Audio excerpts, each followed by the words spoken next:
News tonight, the housing market here in the U.S. booming from coast to coast. Our Lauren Edwards is joining us live this evening after speaking with the broker in Grand Rapids about what the housing scene looks like here. Lauren? Yeah, Derek and Janice, the housing scene doesn't quite look like what's happening elsewhere in the country. You know, he was saying that elsewhere it's doubling, it's tripling, but that's not happening here. But he says demand is high. And when people are seeing those signs, those sell pending signs, those for sale signs, they're more inquisitive than they have been in years past. This was definitely one of our hottest properties of the year, but you do see lines up at open houses. These are the lines Pete Brynsma saw on Saturday for a showing in Grand Rapids. Lines out the door. It had a lot of extras. It had like $100,000 kitchen in there, a couple other things like a view of the park. And so we listed it on Wednesday, and by Thursday afternoon, we had about 75 showings scheduled on it. Brynsma says they were booked for a few days. Even though the lines may seem like it's a sign of a housing boom, like in other parts of the country, he says in Grand Rapids, it's not. I feel like overall it's good. I mean, a 12.5% increase in real estate is not insane, as a lot of people think it is. I think it's healthy and it's also explainable. He says what's high is demand, driven by an increase in prices. Median home price right now is $212,000.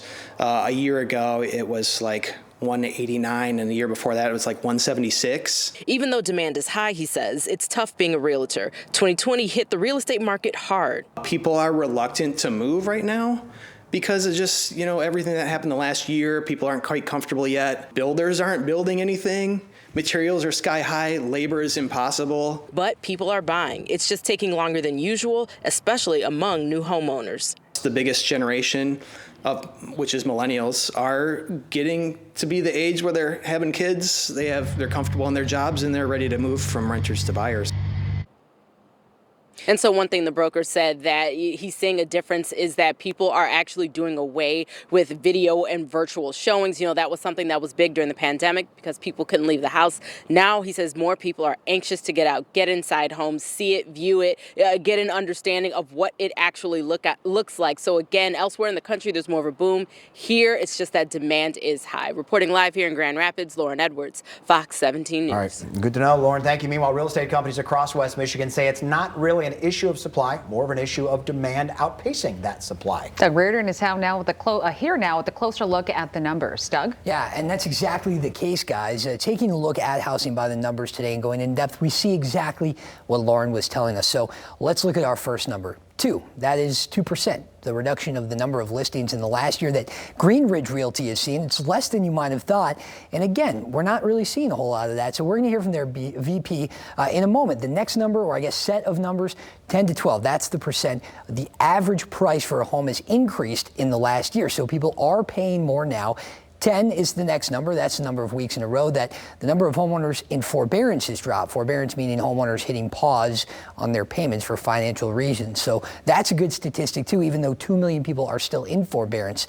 The thing is, it's not really, again, an issue of supply. It's more of an issue of demand outpacing supply. Greenridge VP Walter Perschbacher says listings are pretty much here and gone. But if you're waiting for a bubble to pop or something similar to 2008, he says don't count on it. That recession was caused by real estate. It was caused by bad lending practices. The lending practices have been tightened up.